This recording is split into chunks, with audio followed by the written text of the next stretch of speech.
You know, we hear the term unemployment rate all the time, right? It's on the news, it's in every political debate. But what does that single number actually mean?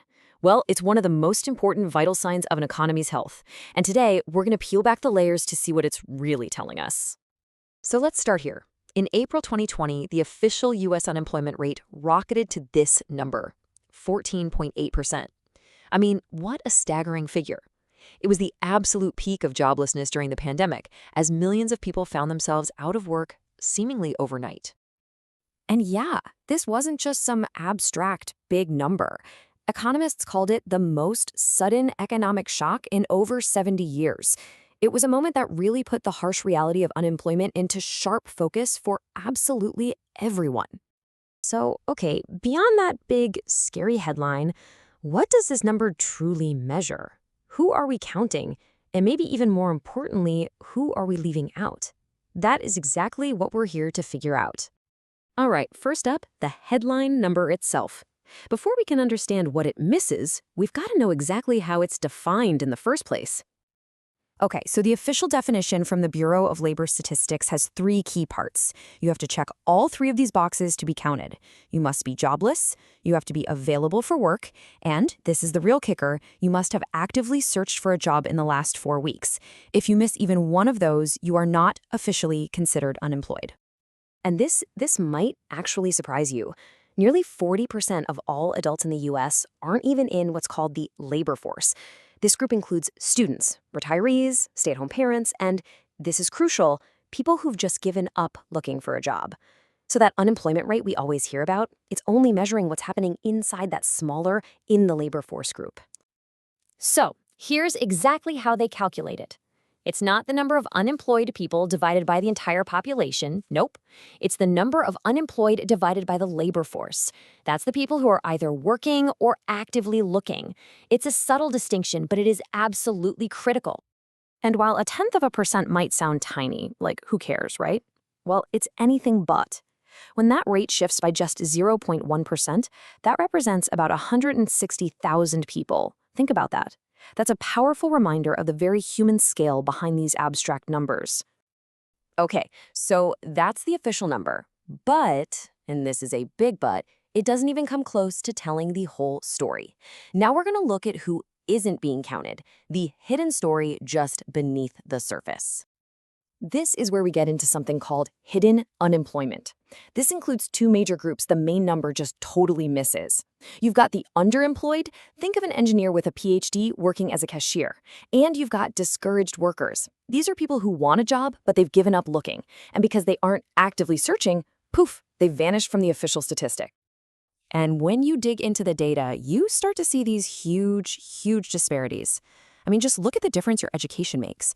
In late 2021, the unemployment rate for college grads was less than half the rate for those who only finished high school. It paints a really clear picture of how different groups experience the job market. And we see a similar and very persistent gap when we look at race. Historically, the unemployment rate for Black Americans has been roughly double the rate for white Americans. That headline number you hear on the news, it often completely masks these deep structural differences. Okay, so we've covered what the rate is and, just as important, what it hides. But why? Why does it go on this wild economic roller coaster? Let's dive into the forces that make it shoot up and then fall back down. Well, a big part of that is what economists call cyclical unemployment. It's the kind of unemployment that's tied directly to the health of the economy. It's pretty simple, really. When businesses are growing and things are good, they hire more people and the rate goes down. When a recession hits, they lay people off and boom, the rate goes up. It just follows the business cycle. But this leads to a really interesting puzzle, right? I mean, in a perfectly rational economic world, shouldn't wages just fall a little bit during a recession until everyone can find a job at a lower pay rate? But that is not what happens. So why not? The answer lies in this really fascinating concept called sticky wages. See, wages go up pretty easily during the good times, but they are incredibly resistant to going down. Widespread wage cuts are just super rare. Instead of cutting pay for everybody, companies are much more likely to lay off a slice of their workforce. So why are wages so sticky? Well, a huge reason is just morale.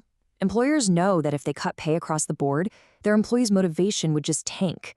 And another thing, if you cut wages, who's going to be the first to leave? Your most talented people, the ones who can easily get a job somewhere else. The result is that it's often just easier for a company to lay off a few workers than to cut pay for everyone. All right, this brings us to our final and honestly, maybe the most fascinating part of this whole story. Even in the best of times, the unemployment rate never, ever hits zero. There is always a baseline level of unemployment, and economists have a name for it, the natural rate. But why? Why can't it be zero? I mean, it seems logical, right? If the economy is absolutely roaring, shouldn't every single person who wants a job have one? Well, the answer is that a healthy economy is never standing still. It's always in motion. And that's exactly what this idea of a natural rate of unemployment is all about. It's the unavoidable, constant churn of a market economy. Some companies grow, others shrink, people change careers, they move to new cities, they enter the workforce for the very first time. All this motion creates a baseline level of joblessness.